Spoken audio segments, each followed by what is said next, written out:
అయ్యా, తాంబూలాలు మార్చుకోండి. లేవండి.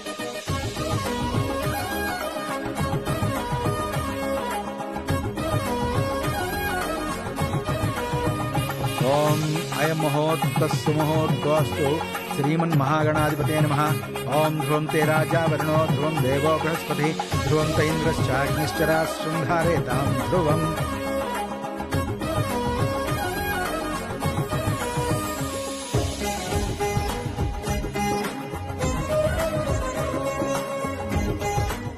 బాబు, ఇదిగో ఈ ఉంగరాలు తీసుకో. ఇదిగో బాబు, ఇక ఉంగరాలు మార్చుకోండి. ఓం ముహూర్తస్సు ముహూర్తోస్తు ధ్యాయేత్ పద్మాసనస్థాం వికసవదనాం పద్మపత్రాంగీం సర్వాలంకారయుక్తాం సతతం అవైదాం భక్తనమ్రాం భవానీం శ్రీ విద్యాం శాంతమూర్తిం సకల సువర్ణతాం సర్వసంపత్ప్రదాత్రీం. అమ్మా, నువ్వు కూడా ఉంగరం తొడుగు. ఓం క్షీరోదన్వత్ప్రదేశే సుమణి విలసత్సైకధేమౌక్తికానాం మాలాకృత్తా సమస్తస్ఫటికమణిభైర్మౌక్తికైర్మండితాంగః శుభ్రైరభ్రైరదభ్రైరుపరివిరిస్తైర్ముక్తపీయూషవర్షైః ఆనందేన పుణ్యాత్ హరినల్లగదాత్ శంఖపాణిర్ముకుందః శతమానం భవతి శతాయుః పురుషः శతేంద్రియ ఆయుష్యేంద్రియే ప్రతిష్ఠతి. బాబు, దండలు మార్చుకోండి.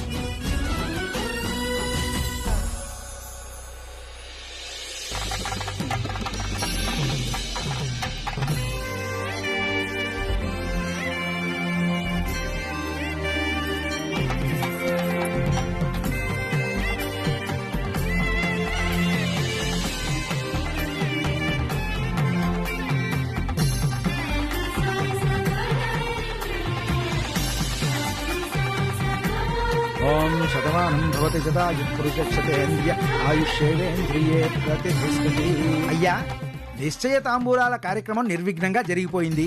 కాబోయే వధూవరులు ఇద్దరూ కూడా ధ్వజస్తంభం చుట్టూ 10 ప్రదక్షిణలు చేసి ఆ వివాహ కార్యక్రమం కూడా దిగ్విజయంగా జరగాలని మనస్ఫూర్తిగా కోరుకోండి.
ఎవర్రా చేసింది?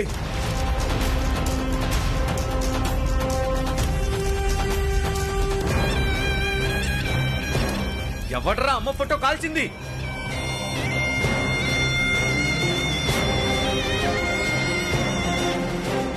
రేయ్, ఎవడ్రా రేయ్?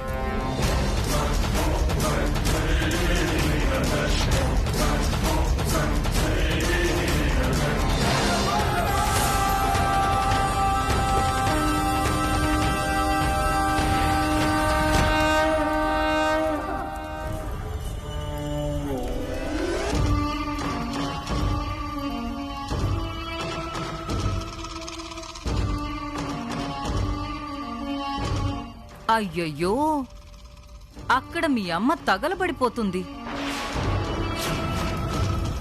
సారీ, అక్కడ మీ అమ్మ ఫోటో ఫ్లెక్సీ తగలబడిపోతుంది. ఇంకా ఇక్కడే నిలబడ్డావేంటి? వెళ్ళి మీ అమ్మ బూడిద కాకుండా కాపాడు. మీ పనేనా ఇది? మీరేనా మా అమ్మ ఫ్లెక్సీని తగలబెట్టింది?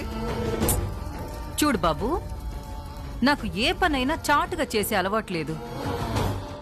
ఆ ఫ్లెక్సీ తగలబెట్టాలనుకుంటే అందరూ చూస్తుండగానే చేసేదాన్ని. అది కాలి బూడిదయ్యే వరకు అక్కడే నిలబడి ఉండేదాన్ని. నేనేమైనా మీ అమ్మాజీని అనుకున్నావా? చాటు నుండి దొంగ దెబ్బతీయడానికి శివాంగిని ఎప్పుడు ఎదురు నిలబడే పోరాడతాను. వెళ్ళు.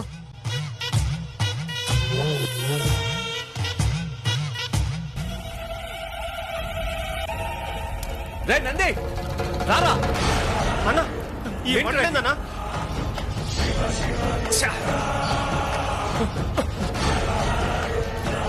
రే నంది అన్నా ఎవడ్రా ఇది చేసింది? నేను చూడలేదన్నా.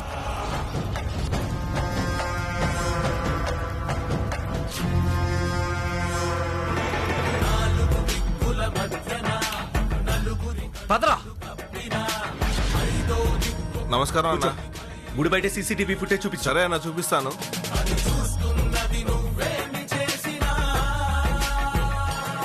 వెనక్కి ప్లే చేయి. ఓకే అన్న. ఎస్, జూమ్ చేయి, జూమ్ చేయి, జూమ్ చేయి, జూమ్ చేయి.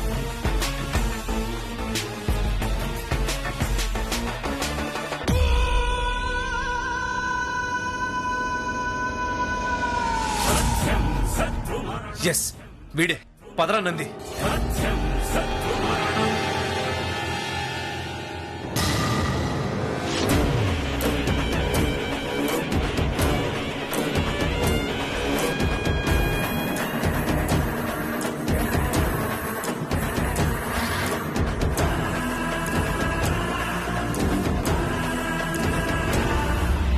ఏయ్!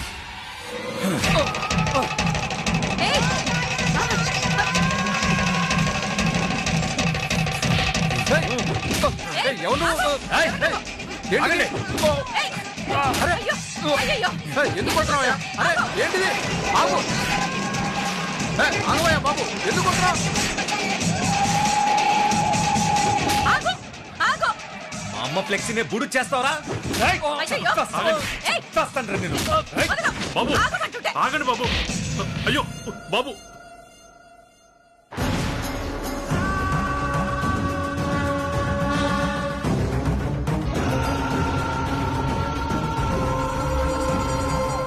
Country brute.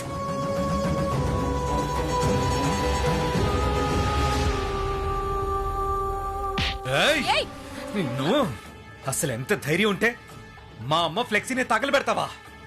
సిగరెట్ తాగి మా అమ్మ ఫ్లెక్సీ మీద వేస్తావా? నిన్ను ఆగండి బాబు.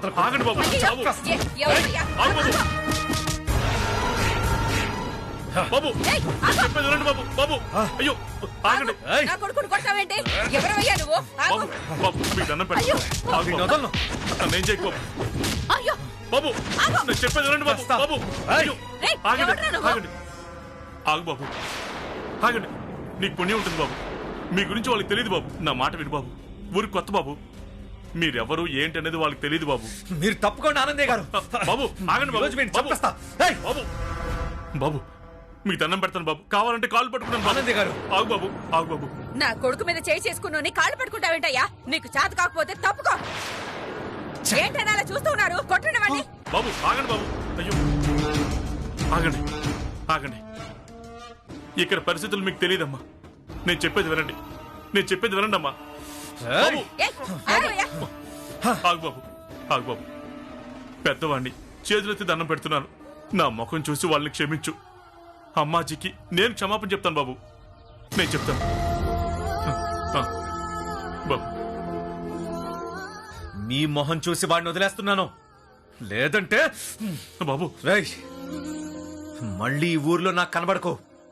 కనిపించావో నీ కుటుంబంలో ఎవ్వరూ బ్రతకరు. ఇంకా సిగ్గు లేకుండా నిలబడ్డావేంట్రా? అర్థం కావట్లేదా? ఆడొచ్చి నేను చావగొట్టినా గాని పట్టించుకోకుండా వాడు బతులాడుతున్నాడు. అలాంటి వాడు నీకు మావా? ఇలాంటి ఇంటికి నువ్వు అల్లుడు అవుతావా? చిచి పదరా. అయ్యో వెళ్ళిపోతున్నారా వాళ్ళు?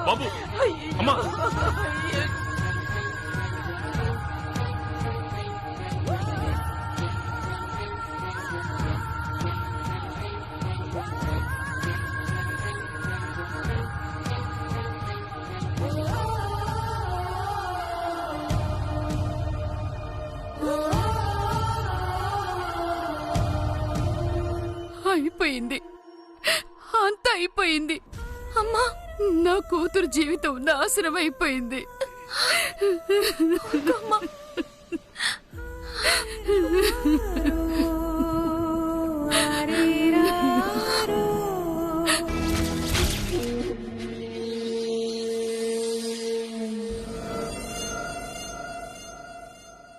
ఈ పెళ్లి జరగదు జరగదు జరగదు. ఇంకా పెళ్లి పెళ్లి అని ఎలా మాట్లాడుతున్నారండి? ఎలా జరుగుతుంది అనుకుంటున్నారు? ఊరు కాని ఊర్లో 10 మంది తిరిగే ఆ గుళ్ళో నా బిడ్డని పట్టుకొని వాడెవడో వచ్చి కొడుతుంటే అడిగే దిక్కే లేదు. ఇదే మనూర్లో అయితే ఊరుకుంటామా? మన బిడ్డ మీద చెయ్యేసినోడిని వదిలిపెడతామా? పెళ్లి లేదు, ఏమీ లేదు. ఇంత అవమానం జరిగిన తర్వాత ఇక్కడ ఒక క్షణం కూడా ఉండడానికి వీలేదు. బయలుదేరండి. ఏంటి నువ్వు అర్థం లేకుండా? వాడెవడో వచ్చి గొడవ చేస్తే దానికి ఆనందం వాళ్ళని శిక్షించడం ఏంటి? అవునమ్మా, ఇది కరెక్ట్ కాదు. అందులో వాళ్ళ తప్పే ఉంది. వాళ్ళేదో దగ్గరుండి చేపించినట్టు మాట్లాడుతున్నావు. నువ్వు మాట్లాడుకురా. తన్నులు తినేందుకు నీకు సిగ్గుగా లేదేమో, నాకు సిగ్గుగా ఉంది. నేను మొదటి నుంచి చెప్తూనే ఉన్నాను, ఈ ఊరే మంచిది కాదు, ఇక్కడ మనుషులు మంచోళ్ళు కారు అని. కొట్టుకోవడం, చంపుకోవడం, నరుక్కోవడం, దీంతోనే వీళ్ళ జీవితాలు గడిచిపోతుంటాయి. ఇలాంటి చోట ఏ సంబంధం వద్దు అంటే, కాదు నాకు దూర బంధువు, మంచి సంబంధం, అది ఇది అని చెప్పి తీసుకొచ్చారు. వచ్చిన దగ్గర నుంచి అన్ని అపశకునాలే. ఇన్ని అపశకునాలు దాటి నా బిడ్డ ఒంటి మీద చేయి పడ్డాక కూడా ఇంకా నేను చూస్తూ ఊరుకోవాలా? ఇంకా ఈ పెళ్లి జరగాలని నేను కోరుకోవాలా? నా కంఠంలో ప్రాణం ఉండగా ఈ పెళ్లి జరగడానికి వీల్లేదు. దానికి నేను ఒప్పుకోను. మర్యాదగా బయలుదేరండి. సర్దుకోరండి బట్టలు. ఏమండి, మీరు కూడా సర్దుకోండి. నిశ్చితార్థం కూడా అయిపోయాక పెళ్లి వద్దు అని తెగదెంపులు చేసుకోవడం ఎంతవరకు సమంజసమే? అదే స్థానంలో మన ఆడపిల్ల ఉంటే ఇలాగే చేస్తావా? అవన్నీ నాకు తెలియదండి. అవమానం బాధ నీకేనా? నాకు మాత్రం లేదా? తప్పు చేసిన వాడికి శిక్ష పడాలి అంటే అదుగో వచ్చి వాడి మీద చెయ్యి వేశాడే వాడికి శిక్ష పడాలి. అంతేకాని ఏ సంబంధం లేని ఆనందయ్యకో అతని భార్యకో ఆ పిల్లకో కాదే, మధ్యలో వాళ్ళేం చేశారే? మీరిలా వాళ్ళని వెనకేసుకొచ్చారంటే మాత్రం బాగోదు. ఇది మీకు అవమానంగా లేదేమో, నాకైతే తల కొట్టేసినట్టయింది. నిజానికి చచ్చిపోవాలనిపిస్తోంది. బుద్ధుండే మాట్లాడుతున్నావు నువ్వు. వాడెవడో గాలి వెదవే. మన బిడ్డ మంచివాడు కాబట్టే ఆనందయ్య ఆగునాయనా అంటే ఆగిపోయాడు. అంతేకాని కాళ్ళు పట్టుకుంటా అన్నా, గడ్డాలు పట్టుకుంటా అన్నా వాడు ఆగాడా? ఎందుకంటే వాడు మూర్ఖుడు కాబట్టి, జులై వెదవు కాబట్టి వాడు వినలేదు. పాపం ఆనందయ్య చేతులెత్తి దండం పెట్టాడు కదే. వయసు కూడా చూసుకోకుండా కన్న బిడ్డ ముందు, కట్టుకున్న భార్య ముందు వాడి కాళ్ళు పట్టుకోవడానికి కూడా సిద్ధపడ్డాడు కదే. అవునమ్మా, ఈ విషయంలో వాళ్ళ తప్పు గాని ఆనందయ్య గారిది గాని తప్పు నాకు కనిపించట్లేదు.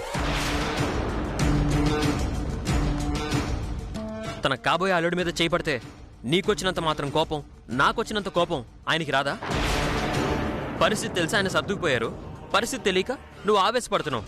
ప్రతి దాన్ని భూతద్దంలో చూడడం మానేయమ్మా. అంటే ఏంటి? ఇప్పుడు వాడెవడో వచ్చి కొట్టొచ్చు, నువ్వు కొట్టించుకోవచ్చు. అల్లుడి తరపున మాట్లాడకుండా ఆ ఆనందయ్య వెళ్లి వాడి కాళ్ళు పట్టుకుని బతిమాలుకోవచ్చు. నా బిడ్డ మీద దెబ్బ పడిందని, నా కుటుంబానికి అవమానం జరిగిందని నేను బాధపడ్డం మాత్రం తప్పు, అంతేగా? సరే, నేనేం మాట్లాడను. మీరిద్దరే వెళ్లి వీడి పెళ్లి చేసుకొని మీరే రండి. నా మానాన్ని నేను ఇక్కడే కూర్చుంటాను. అదేంటమ్మా, నువ్వు లేకుండా పెళ్లి ఎలా జరుగుతుంది? అదో పెళ్లి, దానికి నేను రావాలా? అవసరం లేదురా. నాకిష్టం లేని పెళ్లి నువ్వు చేసుకుంటావేమో కానీ నాకింత అవమానం జరిగాక ఈ ఊరికి నేను అల్లుడిని చెయ్యను. ఈ పెళ్లికి నేను ఒప్పుకోను. అమ్మా, ఏంటమ్మా నువ్వు? ఎవడో చేసిన తప్పుకి ఒక ఆడపిల్ల కుటుంబాన్ని శిక్షిస్తానంటావా? ఇంత అవమానం జరిగినా ఈ పెళ్లి జరగాలి అంటే ఆనందయ్య వచ్చి నా కాళ్ళు పట్టుకోవాలి, నన్ను క్షమాపణ అడగాలి. అప్పటి వరకు ఈ పెళ్లి జరగదు, జరగనివ్వను.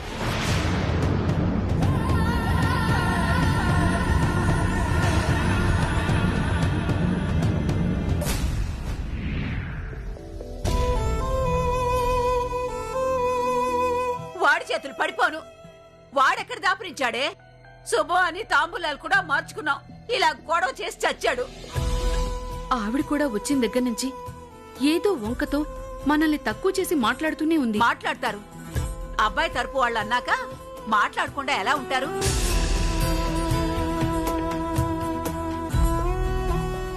అందరి ముందు వాడెవడో కొడుకు మీద చేయి చేసుకుంటే తల్లికి కోపం రాకుండా ఎలా ఉంటుంది? కొడుకుని కొట్టాడని ఆ తల్లి కోపం వచ్చిందని సమర్థిస్తున్నారు. మరి మీ కొడుకుని వాళ్ళు పట్టుకుని క్షమాపణ చెప్పాలి అంటే మీ కోపం రావడం లేదా?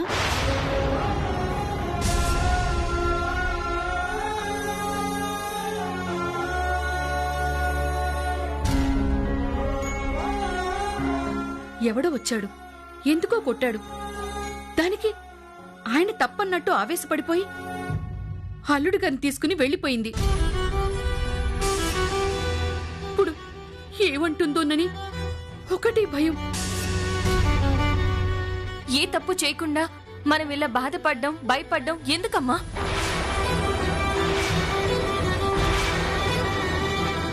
మూడు ముళ్ళకి ముదరిష్ట పొళ్ళు అడ్డం పడుతుంటే బాధ భయం లేకుండా ఎలా ఉంటాయి?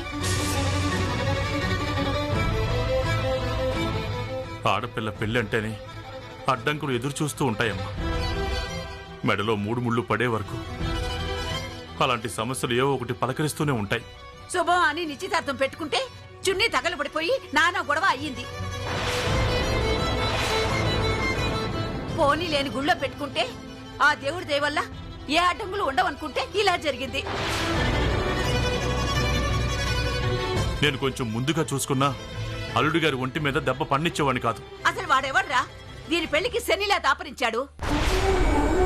నిన్న బిందె కావాలని వచ్చింది ఆ విధవేగా, చున్నీను కూడా ఆ విధవే తగలబెట్టుంటాడని నా అనుమానం.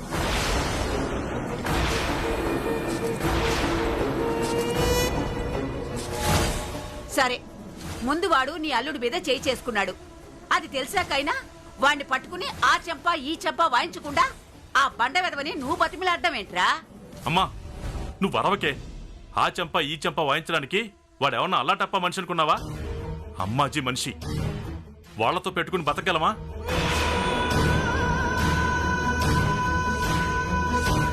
అమ్మాజీ అన్న పేరు వింటేనే ఊరంతా భయపడుతుంది. మనమెంత?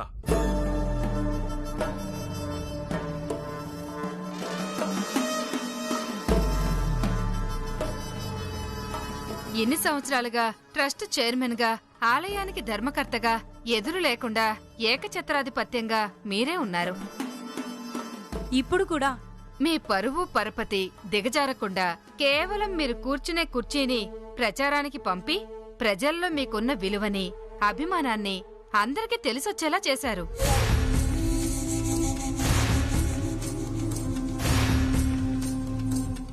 ఇప్పటి వరకు ఎలక్షన్స్ జరగలేదు, కానీ ఫస్ట్ టైం ఎలక్షన్స్ వస్తున్నాయి. ఈ ఎలక్షన్లో మీరు గెలిచి మీ సత్తా చూపించాలమ్మాజీ. గెలుపన్నది చాలా ఏండ్లుగా నా ఏలు పట్టుకుని నడస్తా ఉండాది. ఈ పొద్దు కొత్తగా ఊర్లో వాళ్ళకి దారి చూపించాలని ఏలిచ్చంటే ఎట్టా పట్టుకుంటారు? అలవాటైన ఏలు నా ఏలే పట్టుకుంటాది, నాతోనే నడుస్తాది. అమ్మాజీ, మీ వెనుక మా మహిళా మండలి సభ్యులందరం ఉన్నాం. ఎవరో నుంచున్నారు కాబట్టి వాళ్ళ ప్రయత్నం వాళ్ళు చేస్తారు. అలా అని ఎలక్షన్స్లో మాత్రం వాళ్ళకి గెలిచే అవకాశం మనం ఇవ్వకూడదు. గెలుపా? ఎవరికోనా? ఎట్టా వచ్చాది? ఈ అమ్మాజీని కాదని నా గడప దాటి ఇంకో గడపకి గెలుపెట్లా పోతాది? అప్పుడు ఇప్పుడు ఎప్పుడు గెలుపు ఈ అమ్మాజీదే. అందులో కూడా మాకు ఎలాంటి అనుమానం లేదండి. ఈసారి కూడా గెలుపు మీదే.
బాగుంది, చాలా బాగుంది. అంగబలం ఉంది, అర్ధబలం ఉందని నీకు భయపడి గెలుపు కూడా ఇంతకాలం నీ వేలు పట్టుకుని నడిచుండొచ్చు. నీ చుట్టూ పొగిడే వీళ్ళని చూసి అది నిజమని నువ్వు నమ్మొచ్చు. గెలిచేవాడి గెలుపులో నిజాయితీ ఉంటుందో లేదో కానీ ఓడిపోయిన వాడి ఓటమిలో మాత్రం నిజాయితీ ఉంటుంది. ఎందుకంటే వాడు ఓడే వరకు గెలవాలని ప్రయత్నిస్తూనే ఉంటాడు కాబట్టి.